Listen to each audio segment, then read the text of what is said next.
Onsuba de FMC inaugura una nueva generación de fungicidas, incorporando la novedosa molécula Fluindapyr, una carboxamida capaz de brindar máxima potencia, mayor protección y más productividad en los cultivos de soja y maní. Onsuba de FMC, el poder de una nueva generación.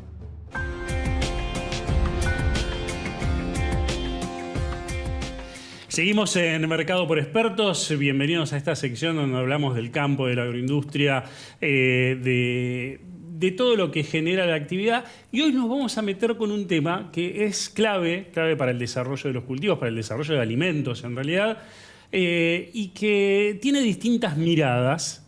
Primero, a veces no se es tan consciente, me parece, y esto es un pequeño palito para los productores, de lo clave que es este producto, pero desde la mirada de la sociedad también a veces genera muchas dudas. Voy a hablar de fertilizantes y para hablar de eso está nuestra invitada María Fernanda González San Juan, gerenta ejecutiva de Fertilizar. ¿Cómo estás, María Fernanda? Gracias. ¿Qué tal, Marcos? No, gracias a ustedes. Fertilizar tiene muchos años. ¿En qué año se creó? Y mira, en el año 94 el INTA genera el proyecto Fertilizar. Una fundación. Era, claro, funcionaba dentro de INTA. Y en el año 2004 se genera la asociación civil, donde se independiza del INTA, pero sigue muy ligada al INTA porque, digamos, todo lo que trabajamos de investigación y desarrollo tiene que ver con investigadores de INTA. Y vienen haciendo un trabajo muy interesante en lo que es alertar a los productores y al sector en general sobre la necesidad de aplicar fertilizantes, de reponer recursos de la tierra. Claro, lo que pasa es que la tecnología de la fertilización llega al productor agropecuario argentino, si vos lo comparás con el resto del mundo, muy tarde. ¿Y por qué? Y porque en Argentina tenemos la bendición de tener la pampa que tenemos, los climas que tenemos, los suelos que tenemos. Entonces tenemos un antecedente de la principal zona agrícola se monta sobre suelos que eran históricamente fértiles. Ahora eso fue cambiando. Por un lado fuimos trabajando sobre esos suelos y estuvimos, entre comillas, consumiendo esa fertilidad natural.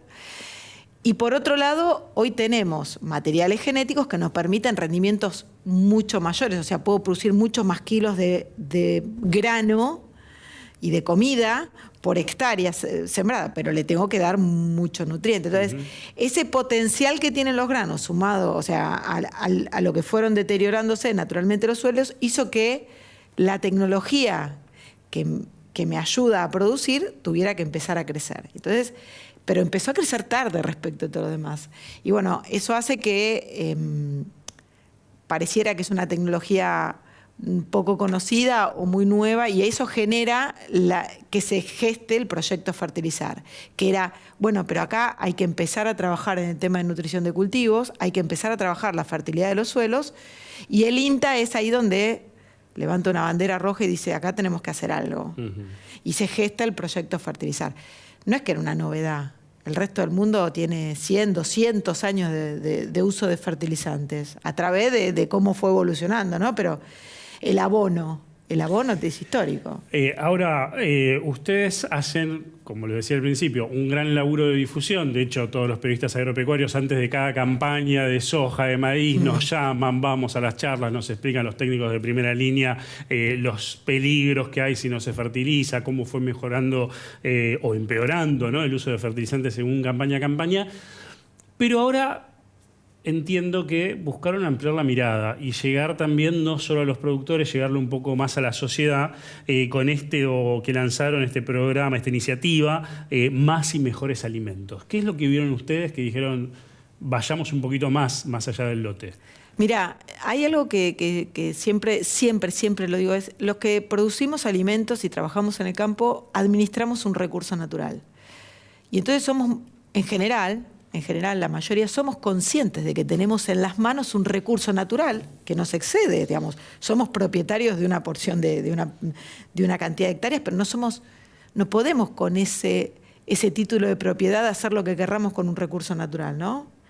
Entonces, los que trabajamos en el campo y producimos alimentos, administramos un recurso natural, pero todos los que seguimos atrás de ese alimento, nosotros como consumidores de alimento, tenemos que tomar un poquito de conciencia qué hay atrás de ese alimento.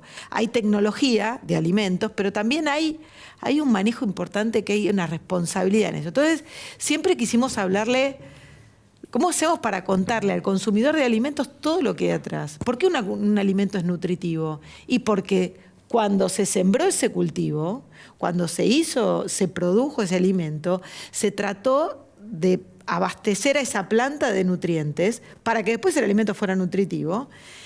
Pero abastecer de nutrientes a esa planta implica un montón de cosas. Entre otras, administrar un recurso natural. Y entonces decíamos, ¿cómo contamos este cuento? Porque además creemos que hoy el consumidor de alimentos está pidiendo información a gritos. La ley de etiquetado, en definitiva, también trae un poco de eso. Hoy el que consume alimentos quiere saber qué consume. Y en ese saber no es nada más que para tirarnos del pelo y decir, bueno, miren ustedes que producen alimentos, ¿qué me estás dando? Che, está bueno que reclames información para saber qué comes, pero yo te quiero contar un poquito también cómo lo hice.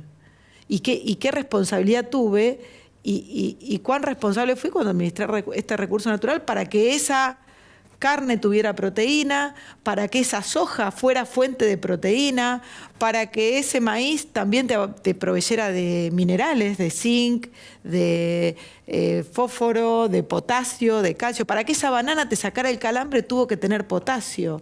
Y entonces te quiero contar un poquito cómo es eso. Y bueno, para nosotros es un desafío enorme. Vos sabés que yo soy agrónoma, pero muchos de los que trabajamos conmigo, a veces es un desafío poder contarle a un consumidor final de alimentos todo ese cuento que está para atrás. Y bueno, ahí es cuando necesitamos que ustedes nos interpelen y nos ayuden a poderlo explicar. Vos sabés que hay mucho cuestionamiento desde la sociedad, algo que se viene dando en los últimos años, en esto que vos misma marcabas de necesidad de más información. Hay cuestionamientos hacia lo químico, ¿no? Sí. Entonces, y a veces es muy difícil diferenciar, y sin tratar de demonizar a ninguno de los dos, ¿no? Pero, por ejemplo, un fertilizante de un insecticida, para el que no está en el tema. Bueno, explícale un poquito entonces a esas personas por qué una fertilización química, por ejemplo. Claro, a ver, cuando uno habla de un fertilizante, el fertilizante lo que hace es proveer a la planta los minerales, los nutrientes que van a después a estar en el alimento. Cuando yo digo la banana me da potasio, ¿no? Para no acalambrarme me como una banana y entonces tengo ahí una cantidad de potasio que incorporé y me saca el calambre. Bueno, ese potasio no se inventa, no se puede fabricar. Es un mineral que está en la naturaleza. Ahora, ¿sabés dónde está? Está a 1800 metros de profundidad un yacimiento de potasio. El banano, por más que tenga raíces, no puede explorar más de 1 metro, 2 metros. Digamos, ¿no? Entonces, cuando el lugar donde está el banano se agota de potasio, estoy poniendo de ejemplo algo muy cotidiano, ¿no? Que ustedes ven a un tenista en el medio de un partido comiendo una banana y tiene un objetivo. Bueno, entonces, cuando se agota ese nutriente en el lugar donde las raíces de esa planta pueden llegar, ahí decimos, bueno, ¿cómo le acerco nitrógeno, fósforo, potasio, azufre, calcio, boro, magnesio, molibdeno? Todo, es un cóctel. Es un montón de nutrientes que necesita la planta, lo mismo que nosotros. Entonces, ¿cómo se lo agrego? Porque lo que estaba en el lugar donde llegan sus raíces se acabó, se agotó. Entonces, lo incorporo con fertilizante. Si tengo abono, si yo estoy hablando de un consumo domiciliario, de algo que puedo... Y bueno, por ahí puedo hacer mi compost y puedo fabricar mi abono y le acerco los nutrientes de esa forma. Cuando yo estoy pensando en un campo de maíz o en una plantación de bananos, muchas veces el abono no es fácil de manipular ni fácil. Imagínense si nos cuesta en casa, ¿cuánto podría costar manejar todo ese volumen? Bueno, el fertilizante de síntesis química, lo que hace es tomar los nutrientes que están en la naturaleza, en donde están, por ejemplo, a 1800 metros de profundidad, acondicionarlos y ser un vehículo para poderlo acercar a la planta. Por ejemplo, ¿sabes cuál es el lugar donde la naturaleza concentra la mayor cantidad de nitrógeno? El aire. Entre el 70 y el 80% del aire que respiramos es nitrógeno.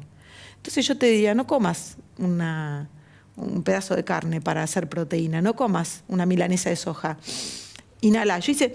Y metí un montón de nitrógeno, pero nuestro cuerpo, así como lo toma, lo larga. Entonces, ¿qué hace la fábrica de fertilizantes? Toma el nitrógeno del aire y lo transforma en esas perlitas blancas que cuando vamos al vivero las compramos y el del vivero nos dice, echale esto al césped, echale esto, o cuando puedo hacer un compost, lo que hago es reciclar ese nitrógeno. En esa búsqueda y reciclaje no puede haber desequilibrios, no podés generar con la aplicación desequilibrios, contaminaciones. Por supuesto. Por supuesto, nunca darle a la planta un nutriente que la planta no está necesitando es como si yo me tomara un remedio o una vitamina que no esté necesitando. El hierro hace bien. Listo, ¿y qué hacemos? ¿Nos vamos a tomar todo el hierro que encontremos en forma de gotitas o lo que fuera? No, no necesito hierro. Me hice un análisis de sangre, estoy bien de hierro, no me suplemento yo con hierro. Es lo mismo para las plantas. Si yo hago un análisis de suelo y hago un análisis de planta y la planta está bien provista de nutrientes, no hacemos nada. Porque vamos a hacer, primero vamos a estar poniendo un nutriente que no hace falta, con lo cual económicamente tienen un costo los fertilizantes. Poner un nutriente que la planta no necesita es ser económicamente, digamos, no estamos bien. Y ambientalmente también podemos generar un malestar sin necesidad. Poner un nutriente en un lugar donde nadie lo va a necesitar, poner un fertilizante donde la planta no lo va a requerir, voy a generar un impacto negativo. Ahora, no ponerlo cuando la planta lo necesita también es un impacto negativo. Por dos lados. Una es porque esa planta va a tener menos nutrientes, entonces me va a generar un alimento menos nutritivo. Pero por otro lado, voy a agotar esa porción de suelo de nutrientes, entonces le cambio su condición original. Cuando nosotros hablamos de cuidar el suelo, es tratar de que ese suelo pueda sostener su condición original para mí que estoy produciendo ahora, para mis hijos, para mis nietos y para los que vengan atrás. Dejarles el mismo suelo que tenemos. Entonces, si yo quiero mantener en equilibrio esa porción de suelo, necesariamente tengo que administrar los nutrientes que la planta va a tomar. Fernanda, ¿pensás que esta búsqueda que ahora están haciendo ustedes de contarle a la sociedad, hay receptividad para que sean escuchados? Yo creo que sí porque más allá digamos, ¿no?, de pensar en los extremos, de gente que no me quiere escuchar y gente que está muy cerca de la producción y entonces me escucha y enseguida entablamos una conversación, creo que en el medio hay mucha gente que pide información, tiene la voluntad de escucharte. Lo que tenemos que encontrar nosotros como Fertilizar es el lenguaje y la forma y el lugar donde te lo puedo comunicar, donde vos estás para escucharlo, ¿no? Porque yo creo que yo soy consumidora final de alimentos. Yo crié mis hijos, yo amamanté. O sea, las mismas dudas que tuvo cualquier mamá cuando daba de tomar la teta y si como esto, y si va la teta, y si esto no está bueno, yo las tengo igual que las tiene cualquier mamá. Y si mis hijos comen una carne que no está... Y las tengo igual, a pesar de que yo conozco el proceso productivo. Entonces, digo, esa mamá que por ahí está empezando a alimentar a su bebé y piensa que ese alimento no está bien producido o no sabe cómo se produjo, yo quiero poder contárselo y que me pueda preguntar todas las dudas que tenga. Porque yo también las tuve, yo fui mamá y yo soy agrónoma y me dedico a una parte, pero no, digamos, no produzco café. Por ejemplo, de café entiendo poco. Entonces, digo, por decir, a veces uno también, desde el lugar que estamos, tenemos... Y está bueno ir a consultar, ir a la fuente, porque a veces también agarrarnos de todo eso que pulula y no tiene la evidencia atrás es un error. Lo que buscamos es... Redes sociales. Y a veces siempre hay un desafío, ¿no? Porque yo siempre digo, a mí me encantaría que abajo del graph podamos decir, bueno, está hablando de producción de alimentos, la matrícula del técnico de alimentos, la matrícula del ingeniero agrónomo, así como ponemos la matrícula del médico, cuando estábamos con COVID y no podía salir un médico a hablar sin su matrícula. Está bueno también que cuando hablemos de quien produce alimentos, hablemos con un técnico en alimentos matriculado. Está bueno, ¿no? Entonces, a veces uno, digamos, yo trato de aferrarme a la evidencia científica, a la cosa seria, para poder formarme y comunicar. Y creo que la mayor parte de la población también. La mayor parte, está el que no me quiere escuchar y bueno... Y será una conversación de sordos entre él y yo, pero yo creo que hay mucha gente que está interesada de verdad en saber. Fernanda, muchísimas gracias. No, gracias a vos. Seguimos con más Mercado por Expertos.